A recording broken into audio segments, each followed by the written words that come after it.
Changing flight in trip.com. In today's video, you are going to learn how to change flight in trip.com. The process is very easy and quick.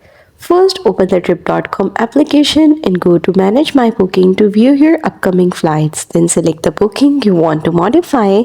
Then tap Change Booking to see the airline's change or cancellation policies. Then choose the passengers you want to change the flight for. After that, select your new travel dates and tap Find Flights.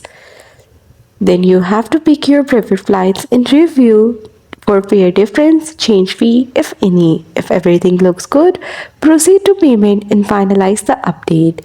Check your email for confirmation, which will include any refunds or extra cost.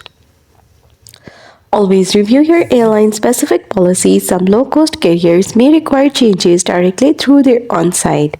And that's all about trip.com. Thanks for watching. Don't forget to like and subscribe.